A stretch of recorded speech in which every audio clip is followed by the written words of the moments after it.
Cientos de toneladas de piedra representan a un poderoso faraón. Es el colosal testamento de la época dorada de Egipto.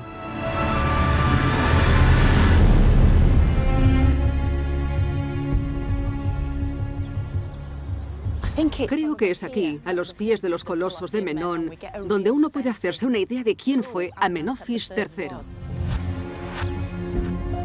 Para mí, Amenofis III fue el faraón más importante del antiguo Egipto. Gobernó durante la época de máximo esplendor de la cultura y civilización egipcias. Él es la Edad de Oro, el paradigma de todo aquello que hizo grande al antiguo Egipto.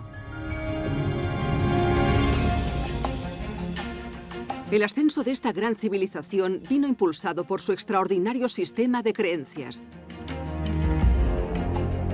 cuyo objetivo principal era alcanzar la perfección en la otra vida.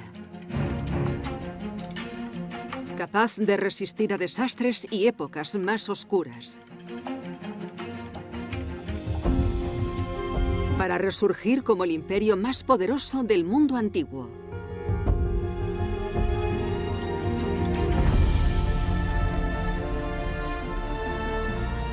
En este episodio, voy a adentrarme en la que considero como la era más grande de Egipto, el Imperio Nuevo.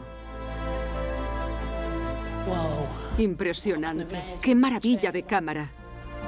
Una época de lujo, grandes diseños y un esplendor sin igual. Es una preciosidad. Pero como todo lo bueno, no podía durar eternamente. La poderosa religión de Egipto resultó ser su mayor debilidad. Descubriremos cómo los sacerdotes se hicieron tan ricos. Fueron sus luchas de poder con la corona las que destrozaron la unidad de Egipto. Fue precisamente este conflicto el que transformó la época dorada de Egipto en una época de decadencia y corrupción que acabaría rompiendo Egipto. Repasando la vida de los personajes más famosos, voy a investigar qué pasó realmente durante el brillante Imperio Nuevo. Bienvenidos a mi historia del antiguo Egipto.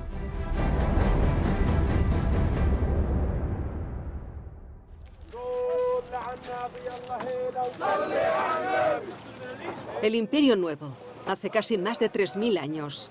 La era de Amenofis III o Amenhotep III. Un tiempo en el que el poder y las creencias de Egipto alcanzaron nuevas cotas de inmensidad.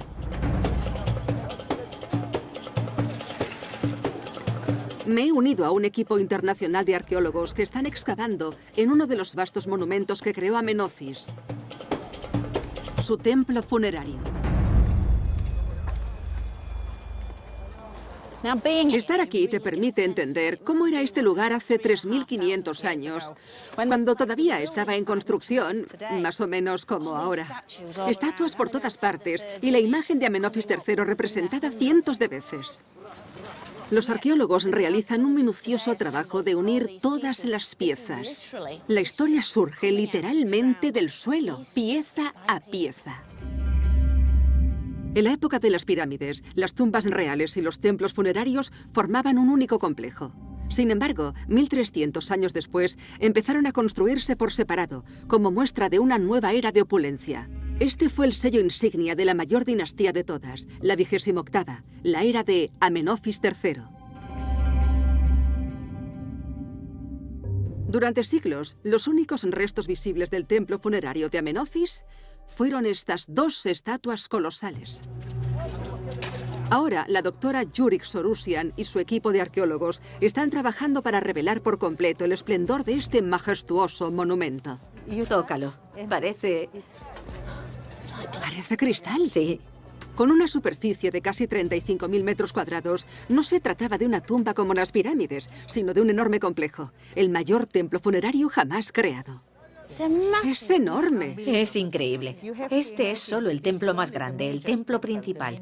Imagínate otros templos, calles, avenidas con esfinges, almacenes, talleres, tesoros, piscinas, jardines, casas de sacerdotes y edificios administrativos.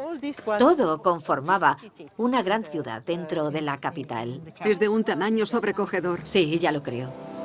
Esta obra se hizo para que pudieran adorarle durante toda la eternidad, mientras que su cuerpo momificado se enterró en el cercano Valle de los Reyes.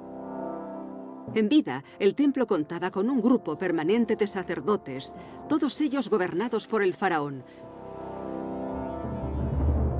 Las enormes estatuas de Amenofis presidían la entrada principal.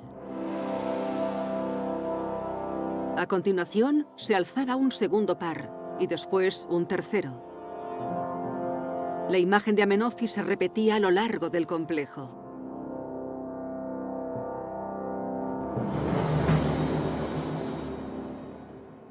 Espero que algún día sea posible viajar al pasado. ¿Puedo ir contigo? Puede que no tengamos una máquina del tiempo, pero tras 15 años de trabajo están empezando a aparecer algunas de las antiguas glorias del templo. Esto estaría muy alto. Poder tocarlo es impresionante. Poder cogerse de la mano del faraón es algo muy íntimo. Este coloso de la segunda puerta está escoltado por una de las estatuas mejor preservadas en las que aparece representada la consorte principal de Amenofis, la gran reina Tille o Ti. Aquí está. Ha sobrevivido a todas las catástrofes que han asolado a este templo. Parece un milagro. Podríamos decir que él la ha protegido durante siglos. Con un tamaño que no supera las dimensiones de la pierna de Amenofis, la representación de la reina Tille servía para exagerar el estatus de superhombre del faraón. Las imponentes estatuas eran más que un homenaje. Cada una de ellas garantizaba la inmortalidad del alma del rey. El faraón era un dios. Tengo una sorpresa para ti. Ha reservado lo mejor para el final. Adelante, destápalo. ¡Madre mía!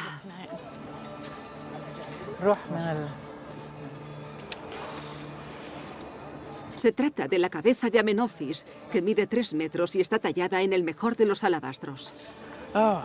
No sé qué decir. A lo largo de los años he visto muchos de sus retratos, pero ninguno tan imponente como este. Mirad la nariz. Es una escultura espectacular de la cara de Amenofis III. Nunca había visto nada igual. Con cientos de estatuas como esta, Amenofis multiplicaba su imagen como el dios más poderoso de Egipto, trayendo luz y vida al mundo.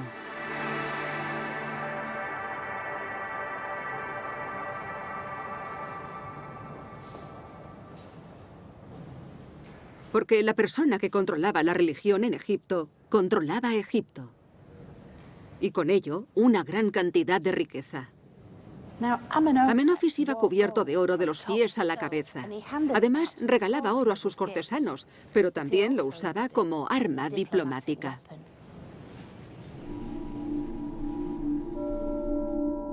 El inteligente uso del oro que hizo Amenofis III quedó registrado en escarabeos como este. Hacían las veces de boletín informativo del faraón. Circulaban por todo el imperio con las novedades grabadas en la base. En este caso, anuncia el nuevo matrimonio del rey. Recoge la noticia sobre su boda con una princesa siria del reino de Mitanni.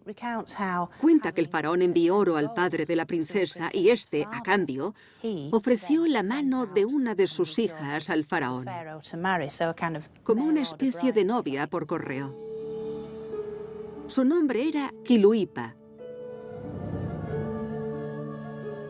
Y llegó acompañada de una corte de 317 mujeres. Amenofis, impresionado, afirmó: «Es una maravilla». Este matrimonio diplomático, uno de tantos, era una manera efectiva de asegurarse paz y prosperidad. Amenofis fue capaz de utilizar un recurso clave, el oro, para conseguir todo aquello que quería y mantener el estatus de monarca supremo del mundo antiguo del que gozaba en ese momento. Egipto compró la paz con el oro. El imperio de Amenofis III llegó a extenderse desde la actual Siria hasta lo que hoy conocemos como Sudán. En el mismo Egipto, el oro tenía un uso distinto y podía incluso garantizar un acceso privilegiado al otro mundo. En un museo de Wigan se guarda uno de estos tesoros: una deslumbrante máscara de oro.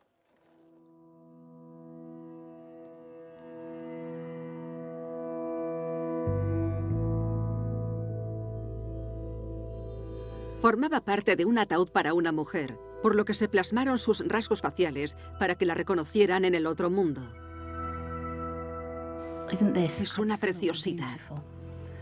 El oro nos hace pensar que se trataba de alguien muy especial con un estatus social alto, alguien adinerado.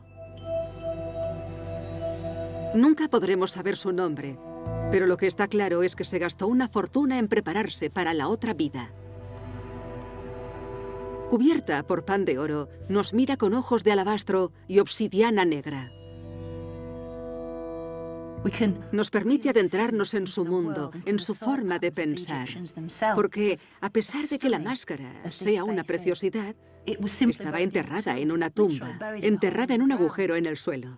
No era para los humanos, sino para los dioses y los espíritus a los que quería unirse. Por eso su piel es de oro, porque los dioses tenían la piel de oro y ella quería que la considerasen como una de los suyos y que cuidaran de ella durante toda la eternidad. Los egipcios tenían un pacto especial con los dioses que convirtió a su país, a su imperio, en uno de los más poderosos y especiales. En la Edad de Oro, este pacto especial brilló más que nunca. La riqueza de Egipto se veía reflejada en su fe en la otra vida.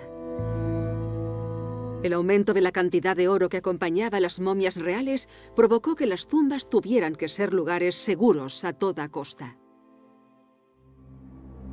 Así que se estableció un lugar secreto en la orilla oeste de Tebas para enterrar a los faraones.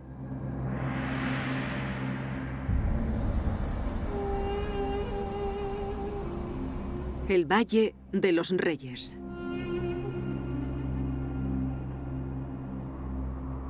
Siguiendo una costumbre ancestral, era esencial que cada una de las momias reales fuera enterrada en su tumba, porque cada una de ellas se convertía en un ancestro real, cuyas almas acumuladas formaban la esencia de Egipto.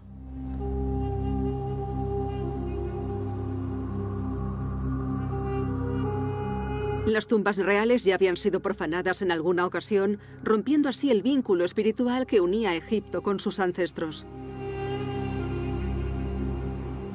Para prevenir que algo parecido volviera a suceder, los faraones del Imperio Nuevo decidieron enterrarse en lo más profundo de este remoto valle, donde podrían descansar en sus tumbas talladas en roca sin que nadie les molestase.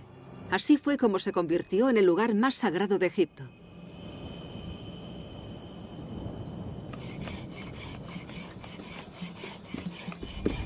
Tan elaborada preparación para embarcarse en la otra vida alimentó a una economía en crecimiento. Al igual que en la época de las pirámides, la vida de muchos egipcios de a pie giraba en torno a la industria de la muerte. No solamente había que tallar tumbas y construir templos, también se necesitaban estatuas, altares, ataúdes, sarcófagos y todo tipo de complementos diseñados para la vida eterna. También propició la explotación y tratamiento de todo tipo de materiales, como el alabastro, el granito o el oro. Esta es una copia de uno de los mapas geológicos más antiguos, datado de 1150 a.C., en el reinado de Ramsés IV. Este mapa es una guía de las canteras y las minas de oro que se extendían a lo largo de 15 kilómetros en el desierto arábigo. Es casi tan preciso como un mapa geológico moderno, con colores distintos para identificar los distintos tipos de roca. Estas áreas negras tan grandes son las rocas sedimentarias. Por aquí, donde se vuelve rosa, están las rocas ígneas como el granito. También pueden encontrarse zonas de minas de oro. Y esta área jaspeada representa las zonas de grava. El mapa es muy específico y fue diseñado especialmente para un proyecto de cantera en concreto. 8.000 hombres fueron enviados a un valle desierto a 130 kilómetros de Tebas para extraer piedras que se usarían en los monumentos reales.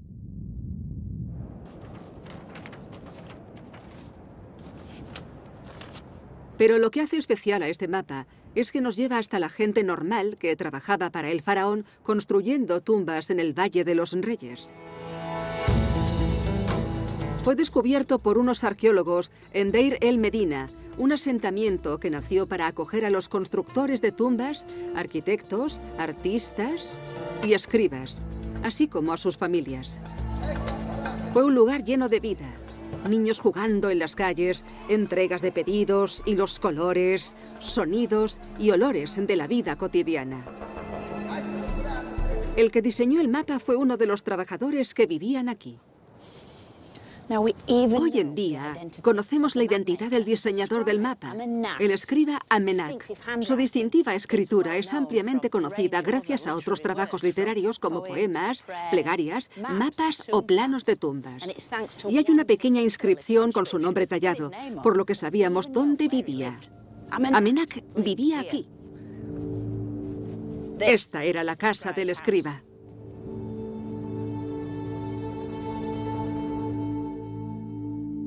Amenak fue uno de los trabajadores cualificados que ascendió en el escalafón social en las generaciones posteriores al reinado de Amenofis III.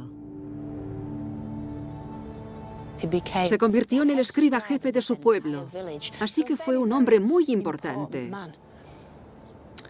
Sin embargo, le acompaña una historia triste.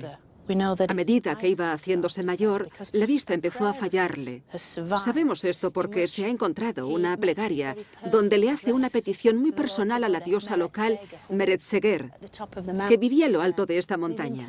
Le implora y le cuenta que la vista le está fallando. Ve la oscuridad por las mañanas. Para un escriba consagrado como Amenak, tuvo que ser algo muy triste. Aquí, Amenak ruega a Meretseger. Ambos aparecen representados simbólicamente sin ojos. Es difícil no pensar en cómo, a medida que se hacía mayor y más débil, habría subido las escaleras que llevaban al techo y habría intentado concentrarse en el trabajo, a pesar de los problemas de vista. Habría intentado mezclar las pinturas, pintar las líneas y las palabras. En un día como hoy, habría necesitado la luz del sol para poder realizar su trabajo. Sin embargo, al igual que sus predecesores que construyeron las pirámides, Amenak tenía un propósito mayor. Podemos imaginárnoslo a él y a sus vecinos de Deir el Medina trabajando con un solo fin: crear la tumba real. Los faraones del Imperio Nuevo crearon una nueva imagen de ellos con innovadores diseños arquitectónicos que requerían de nuevas ciudades pobladas por trabajadores. Una economía fuerte que respaldaba una visión aún más grande para este mundo y el otro.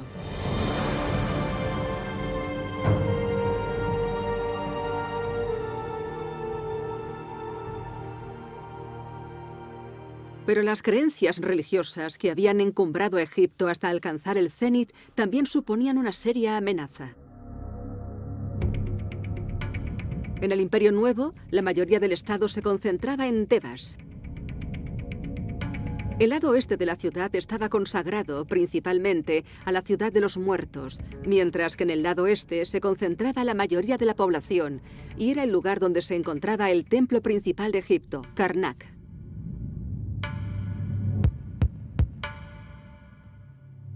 Karnak se convirtió rápidamente en el complejo religioso más grande del mundo antiguo. Y con ello creció su influencia. Así como la influencia de sus sacerdotes. Para saber qué es lo que pasó realmente, necesitamos estar entre bastidores.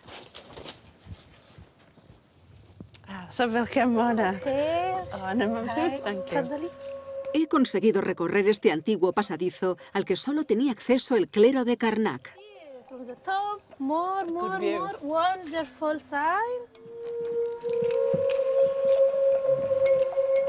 Lleva hasta la zona más alta del templo, desde donde hay unas vistas de las que no todo el mundo puede disfrutar.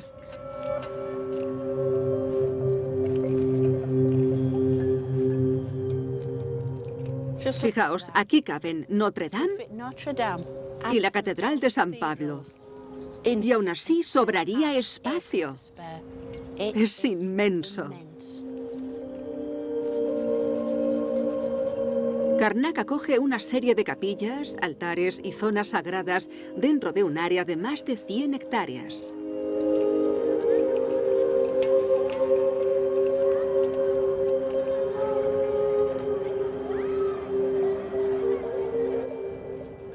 Este fue el corazón religioso de Egipto durante más de 2000 años.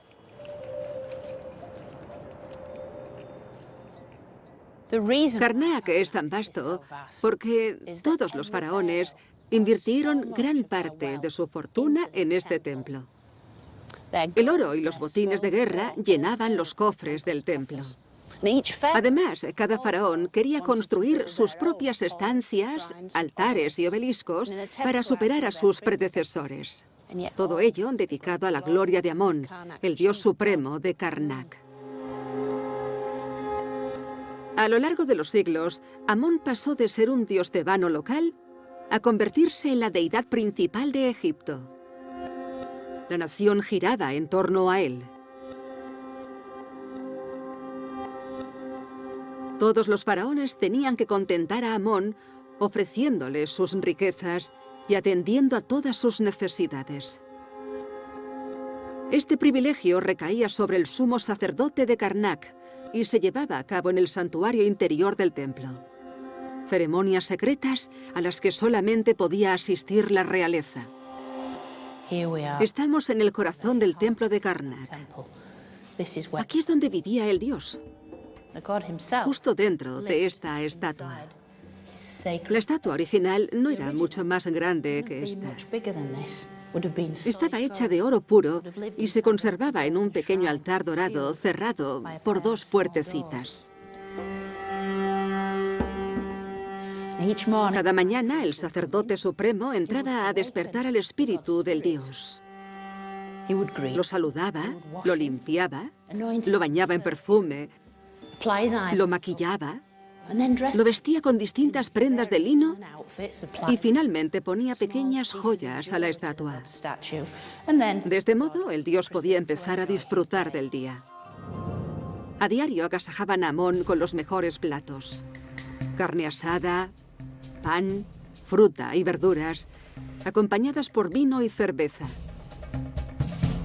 Las nubes de incienso ahuyentaban a las fuerzas malignas y los músicos y bailarines servían de entretenimiento.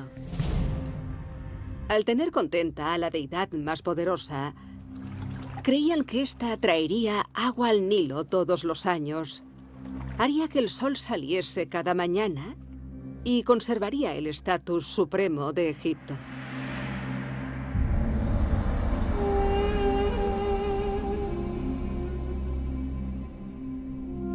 El acceso directo a Amón del que gozaban los sacerdotes supremos los convirtió en los mayores beneficiarios de la creciente prosperidad.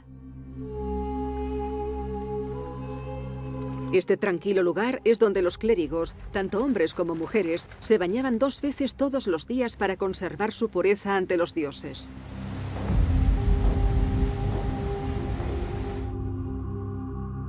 Conocidos como los puros, se distinguían del resto de la sociedad por su particular apariencia, resultado de una rutina diaria de rituales.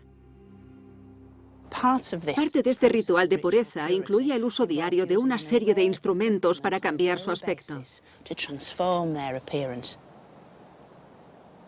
Uno de los puntos más importantes era la eliminación de todo el vello corporal, tanto en hombres como en mujeres. Usaban cuchillas como esta para afeitarse la cabeza y el cuerpo entero a diario. De este modo evitaban tener piojos u otro tipo de cosas que eliminaban la sensación de limpieza. También era esencial que tuvieran la boca muy limpia, ya que tenían que hablar ante el Dios. Para ello usaban una técnica bastante moderna. Básicamente consistía en usar natrón, un tipo de bicarbonato, como una pasta de dientes moderna, que les dejaba los dientes limpios. No solo eran escrupulosos con la higiene dental, también vestían ropas de lino puro y llevaban sandalias hechas de junco. Tras esta maravillosa transformación, tenían acceso a estos espejos de metal pulido. Así podían admirar su nueva apariencia y distanciarse de la plebe. Para los antiguos sacerdotes, la limpieza era un signo de divinidad, y ellos eran los elegidos de Dios.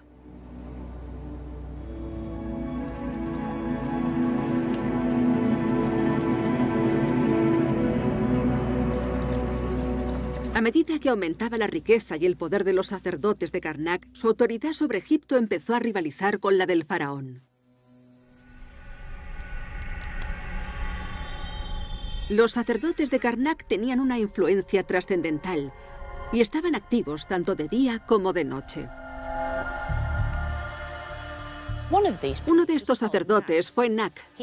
Era un sacerdote de las horas de Amón, lo que quiere decir que era astrónomo. Por las noches se sentaba en el techo del templo, que hacía de observatorio, y era capaz de elaborar un mapa astral con el progreso de las estrellas y los planetas, así como de observar el movimiento de los cielos. Mediante esta técnica, los sacerdotes eran capaces de calcular cuándo debían celebrarse determinados acontecimientos. Esto implicaba que Karnak estaba abierto las 24 horas del día. Los sacerdotes siempre estaban allí, siempre observando.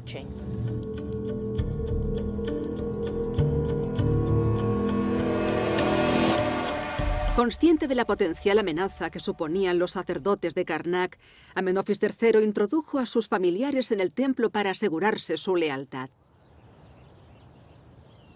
Sin embargo, estas sutiles estrategias de control iban a esfumarse con la llegada de un nuevo faraón, Akenatón,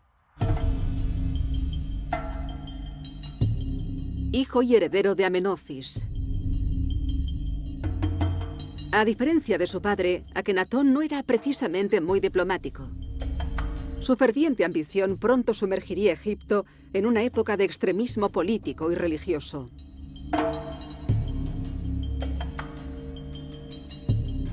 En los inicios de su reinado, Akenatón encontró una forma rápida de imponer su autoridad a los sacerdotes, construyendo un controvertido complejo nuevo en Karnak. Lo que observamos aquí es algo muy inusual. Es parte de una pared del templo de Karnak, pero no de la parte tradicional del templo, sino de una sección que se construyó un poco después y que se convirtió en un edificio revolucionario.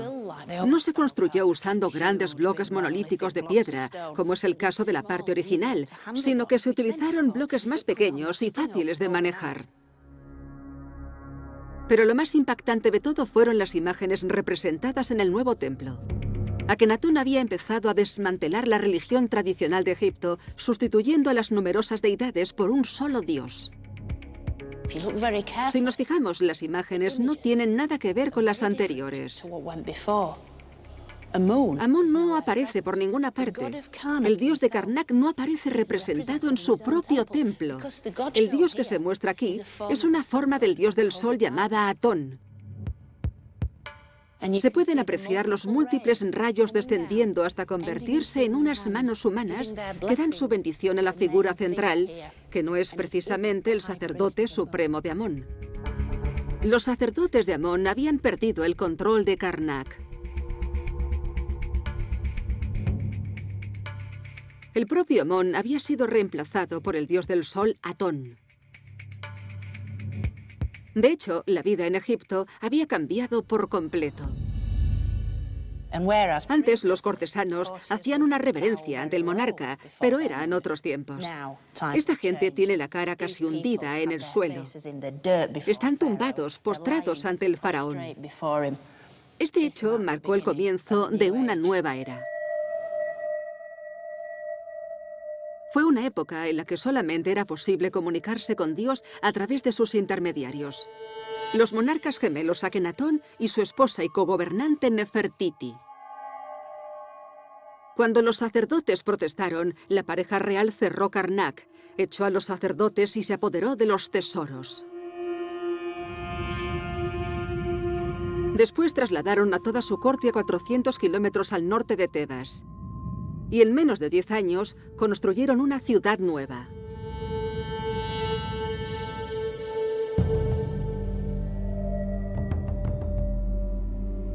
Hoy en día conocida como Amarna, sus palacios, templos y tumbas fueron decorados con imágenes de Atón, el dios del disco solar.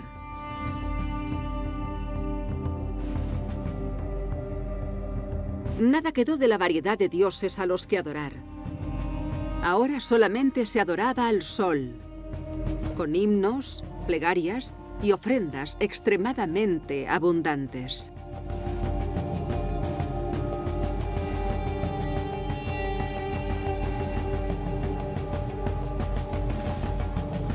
No obstante, la visión utópica de la pareja tenía un precio. Y cuando Akenatón murió, después de un reinado de 17 años, Egipto estaba en la ruina. Su hijo se convirtió en rey de Egipto y, a pesar de reinar durante menos de 10 años, consiguió convertirse en el faraón más famoso de la historia de Egipto.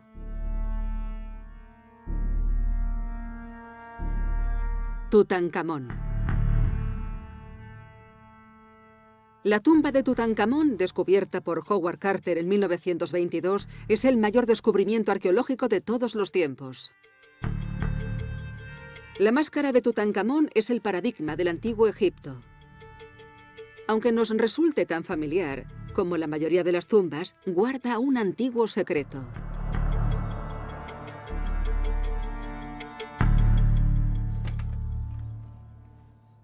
He venido al Instituto Griffith de la Universidad de Oxford para estudiar los documentos más detallados que existen al respecto.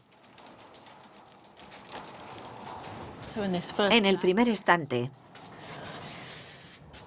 están todas las notas y diarios de Carter. En la parte de abajo tenemos todos los negativos de cristal originales de Harry Barton. En estas delicadas diapositivas de cristal están los negativos originales de las imágenes que tomó el fotógrafo de Howard Carter y en las que se puede apreciar cada fase de la excavación, que duró 10 años. Esta muestra es la primera vista que tuvieron de la momia. Una visión de la tumba de Tutankamón que no es habitual. Este es el sudario encontrado en el tercer ataúd más profundo. Este es el momento en el que los embalsamadores acababan de terminar. Se depositaban las coronas y las ofrendas florales antes de colocar la tapa final. Es un privilegio poder verlo en blanco y negro. Vaya, es algo muy profundo.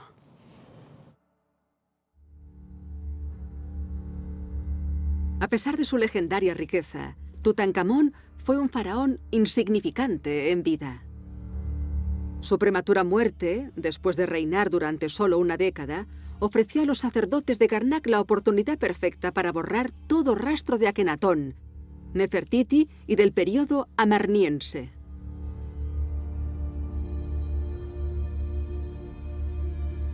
Estas maravillosas fotografías demuestran cómo lo hicieron.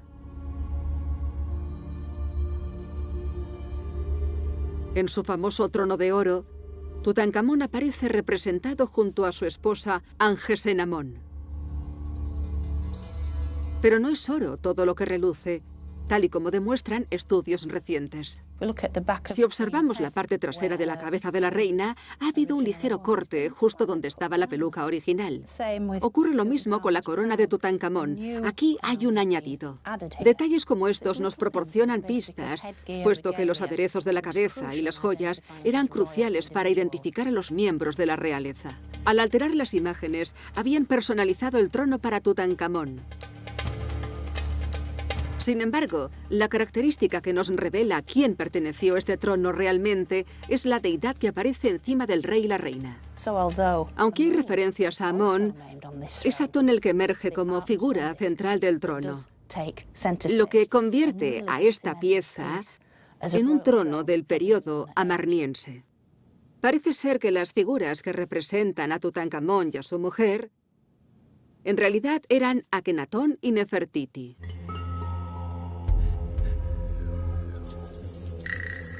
Otra de las pistas puede encontrarse en una de las piezas más famosas de la historia antigua, la máscara dorada de Tutankamón, o quizá no. Estudios recientes se han centrado en observar una característica que había pasado desapercibida hasta el momento: los agujeros de las orejas. La idea es que, en principio, dicha máscara fue diseñada para otra persona. Los estudios sugieren que Tutankamón solamente llevó pendientes durante su infancia. Así que a los 20 años, la edad a la que murió, no se le habría representado con las orejas agujereadas. Esta máscara no se fabricó para un faraón adulto. De hecho, al comparar el oro con el que se hizo la cara, se ha descubierto que es totalmente distinto al resto de la obra. Se pueden apreciar claramente las marcas de la soldadura. Esto hace pensar que la cara de Tutankamón se insertó en la máscara de un gobernador anterior. Un gobernador que llevaba pendientes. Un gobernador que podría haber sido una mujer. Un gobernador que podría haber sido Nefertiti.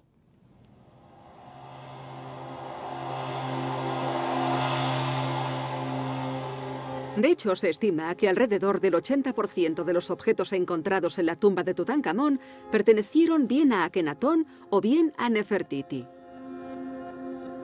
Todos los objetos mezclados conformaban una especie de caos religioso que había que desengranar. Para los sacerdotes, todo esto era oro sucio, por lo que la tumba de Tutankamón era la oportunidad perfecta de enterrar el pasado para siempre.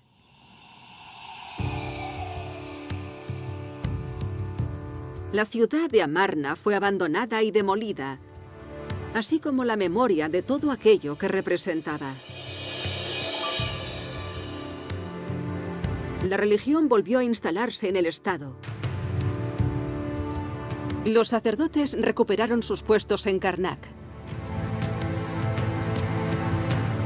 Y Tebas era, de nuevo, el lugar donde yacía el poder sagrado. Era el turno de la siguiente dinastía del Imperio Nuevo. Tutankamón, que murió sin dejar heredero, fue sucedido por una serie de gobernantes castrenses. La dinastía decimonovena.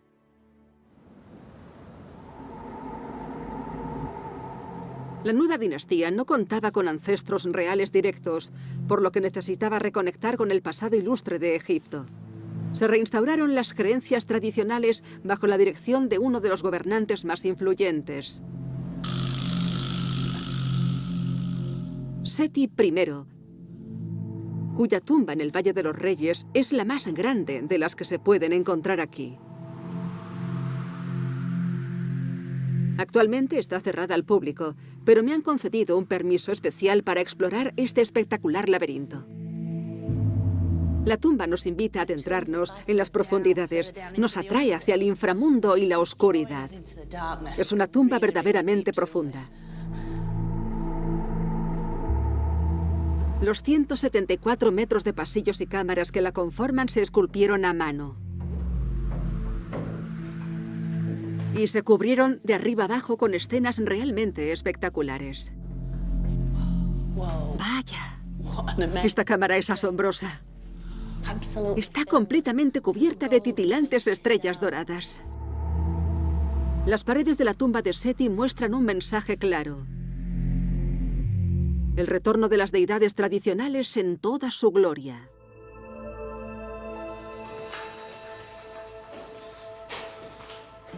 Aquí vemos a Seti con los dioses.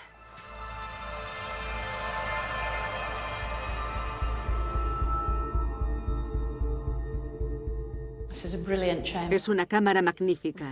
Imágenes repetidas del faraón junto a los dioses. Los dioses han vuelto y tienen muchas ganas de mostrarlo. Aquí lo vemos con Anubis, el elegante chacal negro, dios de la muerte y patrón de los embalsamadores. Aquí aparece Seti haciendo una ofrenda a Hathor, diosa del amor que cuidaba de las almas de los muertos. Y Horus, el dios de la realeza, que aparece con las coronas conjuntas del Alto y el Bajo Egipto. Por último, Seti establece la mayor conexión con el pasado al representar a la deidad por excelencia: Osiris, dios del inframundo. Representa a cada uno de los faraones que precedieron a Seti, el cúmulo de poderes de los ancestros reales, y Seti es muy inteligente al mostrarse en compañía de Osiris. Es un guiño a la grandeza que convirtió a Egipto en una nación tan fuerte. Cada imagen y cada jeroglífico nos trasladan a la era dorada de Amenofis III. Como continuación a esta herencia dorada, el reinado de Seti disfrutó de un verdadero renacimiento del arte y la cultura. La joya definitiva de su reinado estaba en su tumba, su cámara funeraria. Es algo soberbio, increíble. El motivo del cielo nocturno funciona a la perfección.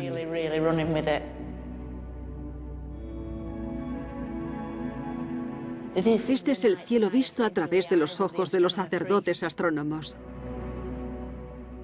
Aquí es donde yacía la momia real en su sarcófago de alabastro. De este modo, la momia de Seti, el alma de Seti, podía disfrutar de este espectacular techo.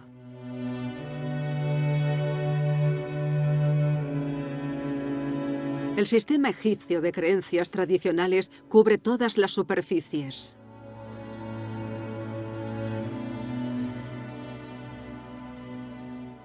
Egipto había vuelto. Seti había traído de nuevo los días de gloria. Era como si el periodo amarniense nunca hubiese existido. Para los hombres y mujeres del pueblo era una gran noticia porque se había restaurado el orden. Había terminado el caos. Y todo estaba en su lugar en el mundo.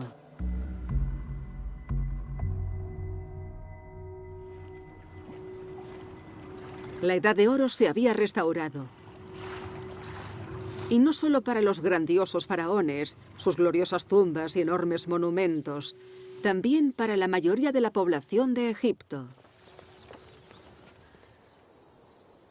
incluidos los habitantes de Deir el-Medina, el poblado de los constructores de tumbas situado cerca del Valle de los Reyes.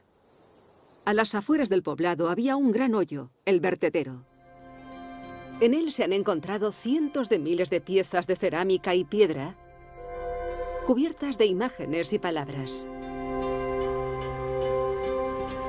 Escrito con un discurso hierático, una especie de jeroglíficos son el equivalente a las notas, las listas de la compra o mensajes de texto actuales. Este es el tipo de cosas que nos permiten conocer cómo era el día a día. Sí, ya veo. Y saber qué era lo que pasaba realmente. Con la ayuda del doctor Glenn Godonjo, un experto en escritura hierática, podemos colarnos en ese mundo privilegiado, alejado de los reyes y los dioses. ¿Cuál es tu favorito? Me quedo con este. Es muy interesante porque se trata básicamente de una lista de cosas que necesitas para una fiesta. La información aparece en una tabla, así que tenemos filas y columnas, y en cada uno de los espacios aparece el nombre de una persona y lo que llevó a un evento en concreto. Por ejemplo, esta persona, aunque no se ve el nombre, llevó 11 unidades y fue la persona que más cosas llevó. Sabemos, por ejemplo, que llevaron pan, y aquí abajo tenemos cerveza. Una jarra, para ser exactos.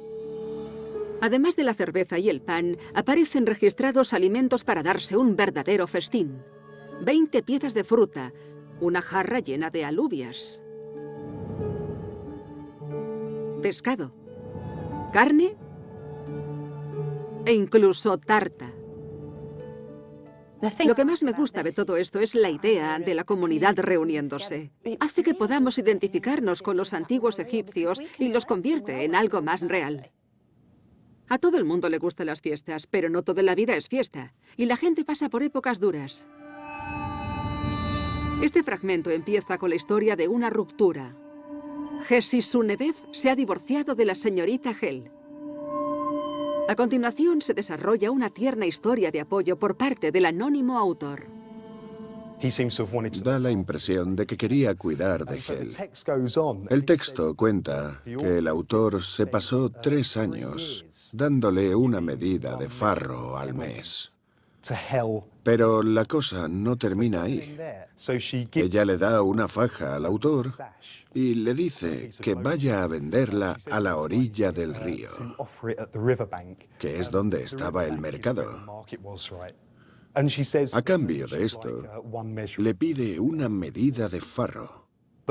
Nadie quiso comprarle. El texto continúa diciendo que el autor intentó rebajar su precio. Justo aquí hay una valoración de un cliente. Es una sola palabra, bin, que significa malo. Vaya, es una historia muy triste. Así es, la faja ni siquiera valía una medida de farro.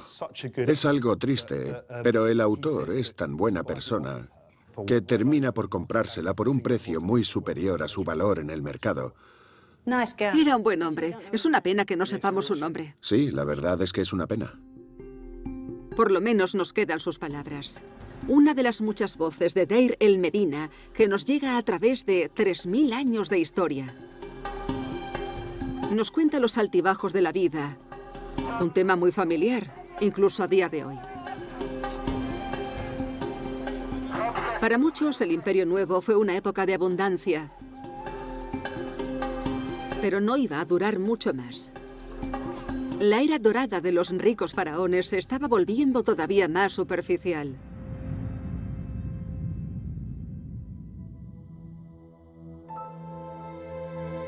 Ramsés II, hijo de Seti I, fue el constructor más prolífico de Egipto. Derrochó el dinero construyendo ostentosos monumentos. El más conocido de ellos es el templo de Abu Simbel.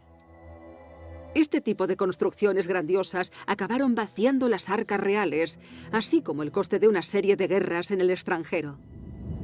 Para cuando llegó Ramsés III, las grietas ya estaban empezando a aparecer. A medida que subía la inflación, los productos de los graneros estatales escaseaban. Como consecuencia, las raciones mensuales que los empleados como los constructores de tumbas y los artesanos recibían ya no llegaban a tiempo. Esta situación provocó la primera huelga de la que se tiene constancia en la historia. Sucedió en el 1155 a.C., cuando los constructores de tumbas se quejaron de que no habían recibido el suministro de comida asignado.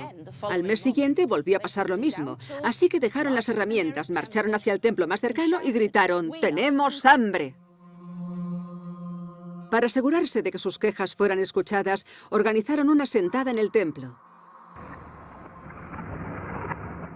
Pero la respuesta del Estado no hizo más que añadir leña al fuego. Los funcionarios locales solo pudieron entregarles un puñado de dulces, pero esto no solucionaba nada. La indiferencia de las autoridades provocó que las protestas se prolongaran durante semanas. Las quejas se incrementaron. Pronto los huelguistas comenzaron a chillar a las autoridades cuando salían a la calle, incluyendo al gobernador.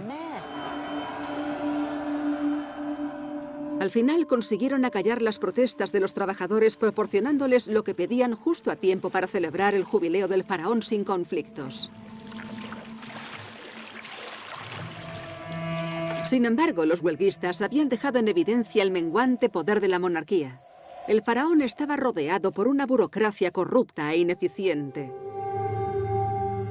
La gloriosa burbuja de la extravagancia real se rompió. Los rivales del faraón estaban al acecho. Eran los sacerdotes de Karnak. Estos se habían hecho fuertes gracias a las ofrendas a los dioses que servían. El destino de la realeza estaba escrito literalmente en la pared. En esta zona poco conocida del templo de Karnak se aprecia qué es lo que quiero decir. El sacerdote supremo está haciendo una atrevida declaración de intenciones, pero para darse cuenta hay que fijarse en los detalles. Esta es una escena fascinante. En ella podemos ver al faraón Ramsés IX mirando al sacerdote supremo. Pero hay algo extraordinario en ella. Por primera vez, el faraón y el sacerdote están representados a igual escala. Tienen la misma altura. Esa es la razón de la expresión de satisfacción del sacerdote, con los brazos en alto a modo de victoria. Los sacerdotes eran muy listos y representaron al faraón subido a un cajón. Así parece que sea más alto, cuando en realidad miden lo mismo.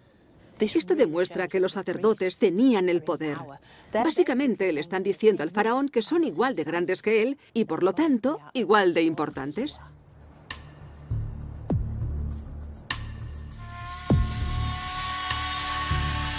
Los sacerdotes se habían convertido en verdaderos políticos y le disputaban el poder a la realeza. Desequilibraron la balanza entre la Iglesia y el Estado, una relación en la que estaba basada toda la cultura de Egipto. Tan grande era su ambición que hacia el final del Imperio Nuevo, los sacerdotes tomaron el control de todo el sur. Con el faraón gobernando solo en el norte, el país se rompió en sus dos antiguas mitades.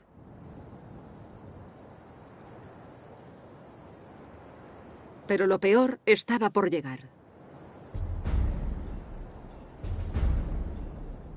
En Medinet Abu, el templo funerario de Ramsés III, se puede apreciar cómo estos sacerdotes y políticos no tenían ningún interés por la otra vida.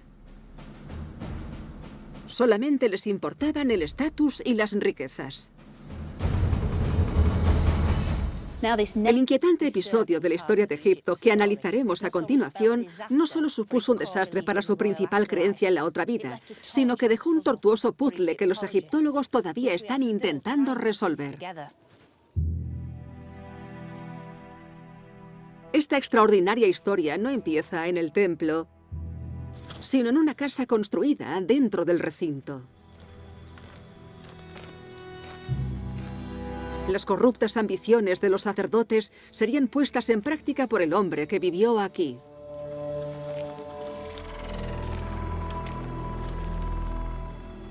Se llamaba Butehamun. Como escriba de la necrópolis, trabajaba en el cercano Valle de los Reyes. Este es Butehamun, con la cabeza rapada, la falda almidonada y los brazos alzados a modo de plegaria. Está rezándole al gran dios de Tebas, Amón. Aunque su historia no tiene nada que ver con esta imagen tan piadosa. Fue aquí mismo donde recibió una carta con instrucciones de su jefe, el sacerdote supremo de Karnak. Esta es una copia de la carta. Su contenido es impactante. En ella, el sacerdote supremo le dice a Butehamun: tendrás que desempeñar para mí una tarea en la que nunca antes te has embarcado. Abre una de las tumbas de las más antiguas y conserva la puerta sellada hasta que vuelva. Aunque es un lenguaje algo eufemístico y críptico, tanto el emisor como el receptor sabían de qué estaban hablando.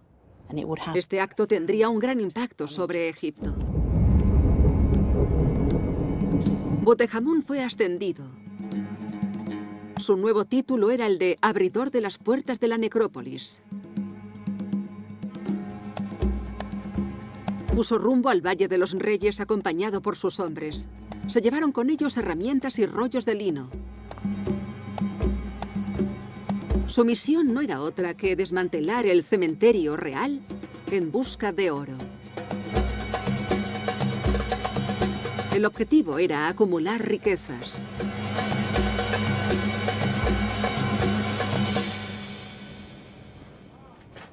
No era la primera vez que se expoliaban tumbas en Egipto. La diferencia de este saqueo es que era una orden de la autoridad. Venía directamente del propio sacerdote supremo. Era un saqueo autorizado por el Estado.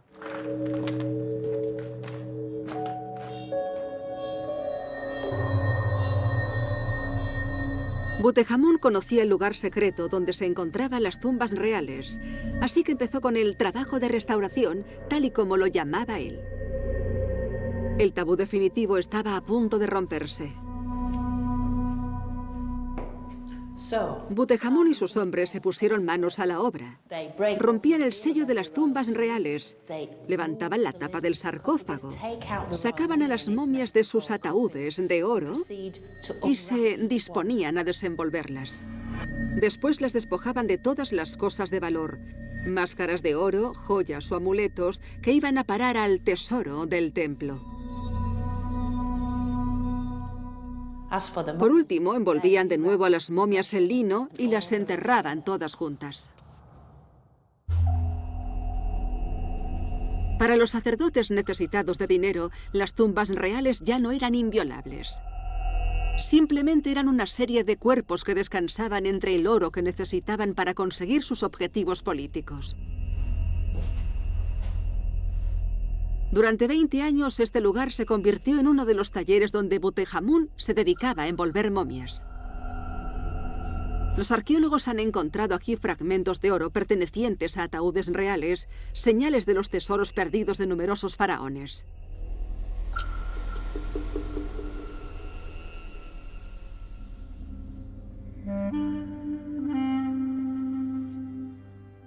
La escritura de Butejamun fue descubierta en la momia de Ramsés III.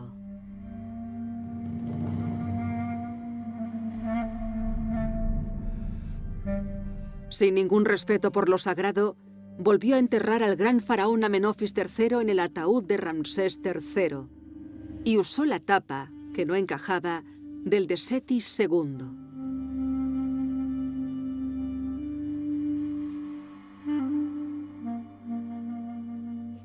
Solamente una tumba, escondida bajo los escombros, escapó del saqueo indiscriminado.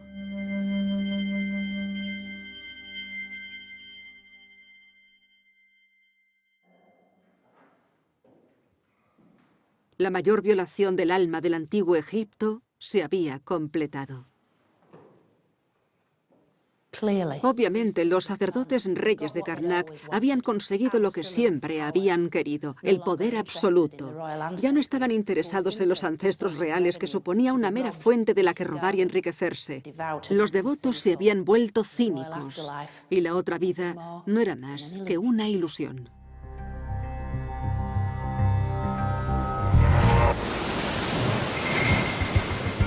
A partir de ahora, la historia de Egipto será escrita por invasores procedentes de más allá del Valle del Nilo. Cambises le mandó un mensaje muy claro a los egipcios. Ahora mandaba él. Pero el arma secreta de Egipto era su cautivadora cultura. ¡Mirad eso! ¡Miradlo! ¡Es precioso! Consiguió seducir a gobernantes de lugares remotos del mundo antiguo. El renacimiento final del Egipto antiguo estaba en las manos de otro gran imperio. Que pase el gran hombre macedonio. Que pase Alejandro Magno.